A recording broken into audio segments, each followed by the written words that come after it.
प्रभु यीशु के नाम में जय मसीह की प्रियो, आपका स्वागत है।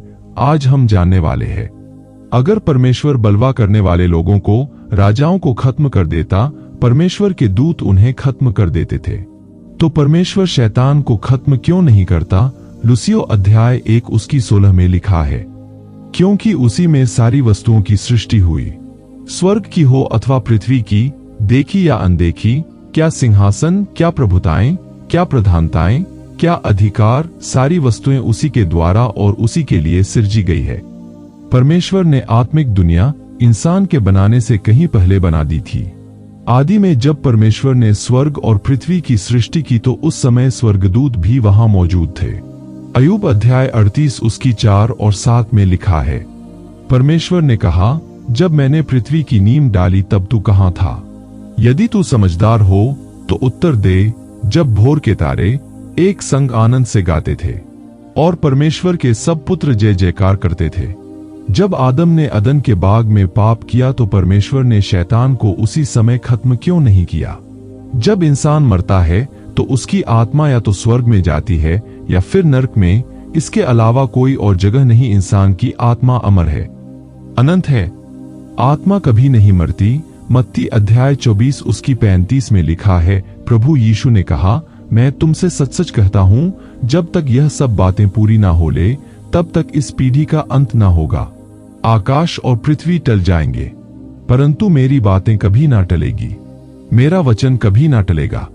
परमेश्वर का वचन क्यों ना टलेगा? क्योंकि वह परमेश्वर के अंदर से निकला है। जो कुछ परमेश्वर के अंदर से निकलता है वह हमेशा के लिए अमर रहता है, वह कभी नहीं मरता। अब परमेश्वर ने स्वर्गदूतों को बनाया, उसे उन्हें आत्माएं बनाया। सब स्वर्गदूत अनंत है, अमर है, आप उन्हें मार नहीं सकते, उन्हें नाश नहीं कर सकते।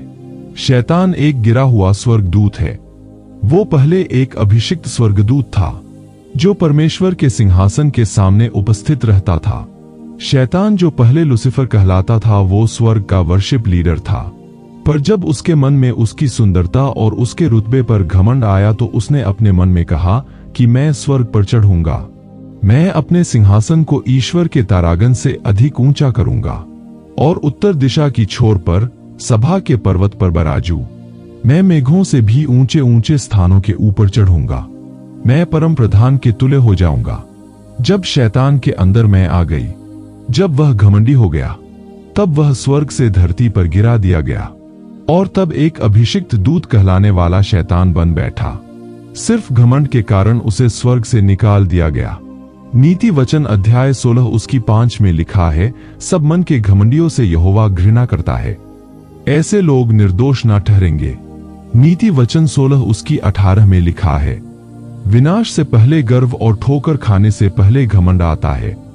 अगर आप घमंडी है तो आपका भी शैतान की तरह विनाश होगा, पर अगर आप नम्र है तो परमेश्वर आपको ऊंचा करेगा। नीति वचन अध्याय 18 उसकी 12 में लिखा है, नाश होने से पहले मनुष्य के मन में घमंड और महिमा पाने से पहले नम्रता होती है। नीति वचन अध्याय 11 उसकी 2 में लिखा है, जब घमंड आता है तब अपमान आता है, पर जब नम्रता आती है तब बुद्धि आती है। याकूब अध्याय 4 उसकी 10 में लिखा है, प्रभु के सामने नम्र बनो तो वह तुम्हें ऊंचा करेगा। क्योंकि शैतान पहले एक अभिषिक्त स्वर्गदूत था जो कि परमेश्वर के द्वारा जन्मा था, इसलिए शैतान एक अनंत आत्मा है जो कभी नहीं मर सकता। और यही कारण है कि परमेश्वर शैतान को हमेशा के लिए खत्म नहीं करते, पर जो परमेश्वर करेगा वह यह है कि शैतान को हमेशा के लिए अथान में डाल दिया जाएगा। अगर आप बाइबल को ध्यान से पढ़े तो पूरी बाइबल में ऐसा कहीं नहीं लिखा कि शैतान को मार दिया जाएगा। प्रेरकों के काम अध्याय 12 उसकी 21 में लिखा है, ठहराए हुए दिन हीरोदेश राज्य वस्त्र पहनकर सिंहासन पर बैठा और उनको व्याख्यान देने लगा। तब लोग पुकार उठे, यह तो मनुष्य का नहीं ईश्वर का शब्द है। उसी क्षण प्रभु के एक स्वर्गदूत ने तुरंत उसे मारा, क्योंकि उसने परमेश्वर को महिमा ना दी और वह कीड़े पड़कर मर गया। ऐसा क्यों हुआ? परमेश्वर ने एक इंसानी राजा को इसलिए मार दिया क्योंकि उसने परमेश्वर को महिमा नहीं दी। पर शैतान जिसने सारी दुनिया को भ्रष्ट किया, परमेश्वर उसे क्यों नहीं मारता? क्या परमेश्वर का जोर सिर्फ इंसानों पर ही चलता है? क्या परमेश्वर की शक्ति शैतान के आगे कमजोर पड़ जाती है? नहीं, कभी नहीं, क्योंकि हमारा परमेश्वर यहोवा सर्वशक्तिमान, परम प्रधान और महाबुद्धिमान है। ऐसी कोई तोप नहीं बनी, ऐसा कोई हथियार नहीं बना जो हमारे परमेश्वर के आगे टिक पाए। वो हमेशा से सर्वशक्तिमान था, सर्वशक्तिमान है और सर्वशक्तिमान रहेगा। ना स्वर्ग में, ना धरती पर और ना धरती के नीचे ऐसी कोई चीज नहीं जो परमेश्वर के आगे घुटना ना टेकेगी। वो राजा मार दिया गया क्योंकि वो शरीर में था, उसकी आत्मा नहीं मरी क्योंकि उसकी आत्मा अमर है, पर वो नरक में गई। परमेश्वर ने जब आदम को बनाया तो उत्पत्ति अध्याय 2 उसकी 7 में लिखा है, तब यहोवा परमेश्वर ने आदम को भूमि की मिट्टी से रचा और उसके नथ में जीवन का श्वास फूंक दिया और आदम जीवित प्राणी बन गया। श्वास का इब्रानी शब्द है रुआ, जिसका मतलब है हवा, आत्मा और श्वास। 1 थिस्सलुनीकियों अध्याय 5 उसकी 23 के यशायाह अध्याय 55 उसकी 11 में लिखा है, उसी प्रकार से मेरा वचन भी होगा जो मेरे मुख से निकलता है, वह व्यर्थ ठहर कर मेरे पास ना लौटेगा, परंतु जो मेरी इच्छा है उसे वह पूरा करेगा, और जिस काम के लिए मैंने उसे भेजा है उसे वह सफल करेगा। इब्रानी अध्याय 4 उसकी 12 में लिखा है, क्योंकि परमेश्वर का वचन जीवित और प्रबल है, हर एक 2-धारी तलवार से भी बहुत चौखा है, और प्राण और आत्मा को और गांठ गांठ और गूदे गूदे को अलग करके आर पार छेदता है, और मन की भावनाओं और विचारों को जांचता है। तो वचन परमेश्वर के अंदर से आता है और इसीलिए वो अमर रहता है, वह कभी नहीं मरता। इसलिए अगर वचन में लिखा है कि यीशु मसीह के कोड़े खाने से तुम चंगे हो चुके हो, तो इसका मतलब है कि तुम चंगे हो चुके हो। यह हो चुका है, इसे कोई नहीं बदल सकता। अगर परमेश्वर ने कहा कि धर्मी जन धन्य होगा और उसका भला ही होगा, उसके घर के भीतर की स्थिति फलवंत होगी, उसकी मेज के चारों ओर उसके बालक जलपाई के पौधे से होंगे, वह अपने नाती पोतों को देखने पाएगा, वह लंबी आयु जीकर अपने पूरे बुढ़ापे में जाएगा। तो नरक के किसी भी शैतान में इतनी हिम्मत नहीं कि इस वचन को खत्म कर सके। अगर परमेश्वर ने कह दिया कि ऐसा होगा तो मतलब ऐसा ही होगा। परमेश्वर के वचन में कोई अगर मगर नहीं होता। जिस शैतान को लोगों ने हवा बना रखा है, उसमें इतनी भी ताकत नहीं कि एक छोटी सी चींटी को भी मार गिराए। अगर आज वो लोगों को तंग कर पा रहा है तो इसलिए क्योंकि परमेश्वर ने उसे छूट दी है यह सब करने की, पर वही लोग शैतान के प्रभाव में आते हैं जो परमेश्वर की हजूरी से बाहर है। आज लोग प्रभु यीशु की तस्वीरों को शैतान के साथ पंजा लड़ाते दिखाते हैं। यह सब बकवास है।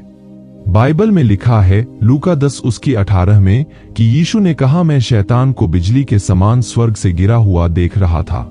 जरा सोचिए कि यीशु मसीह बैठ देख रहे थे, बस दूतों ने उसे स्वर्ग से धरती पर गिराया। प्रकाशित वाक्य अध्याय 20 उसकी 1 में लिखा है कि फिर मैंने एक स्वर्ग दूत को स्वर्ग से उतरते देखा, जिसके हाथ में याथा कुंड की चाबी और एक बड़ी जंजीर थी। उसने उस अजगर अर्थात पुराने शाम को, जो इब्लिश और शैतान है, पकड़कर 1000 साल के लिए बांध दिया, उसे यथा कुंड में डालकर बंद कर दिया और उस पर मोहर लगा दी कि वे 1000 साल पूरे होने तक जाति जाति के लोगों को फिर न भरमाए। इस वचन में ये नहीं लिखा गया है कि फिर माइकल, जो सारे स्वर्गदूतों की सेना का प्रधान है, शैतान से लड़ा और बहुत भारी जंग हुई और उसने फिर शैतान को बांधा और याथा कुंड में डाल दिया। ऐसा नहीं लिखा गया। इस वचन में लिखा है कि एक स्वर्गदूत, सिर्फ एक साधारण स्वर्गदूत, उस शैतान को, जो पुराना सांप है, जो इब्लीस है, उसे पकड़ के 1000 वर्ष के लिए अथान में बंद कर देगा। आज लोग शैतान से इसलिए डरते हैं क्योंकि परमेश्वर के साथ उनका कोई संबंध नहीं है। अब शैतान मर नहीं सकता। इसका मतलब यह नहीं कि आपको शैतान से डरना चाहिए।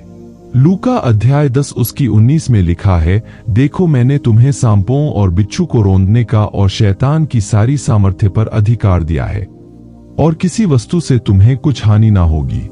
अगर परमेश्वर ने कहा कि मेरे विश्वास करने वालों में यह चिन्ह होंगे कि वे मेरे नाम से दुष्ट आत्माओं को निकालेंगे, नई नई भाषा बोलेंगे, सांपों को उठा लेंगे, और यदि वे प्राण नाशक वस्तु पी भी जाए तो भी उनकी कुछ हानि ना होगी, वे बीमारों पर हाथ रखेंगे और वे चंगे हो जाएंगे, अगर परमेश्वर ने यह कहा है तो ऐसा ही होगा। पर सवाल यह है कि क्या आप एक विश्वासी है? यह वीडियो यहीं पर समाप्त होती है। मिलते हैं एक नए वीडियो के साथ। तब तक के लिए आपका धन्यवाद। God bless you.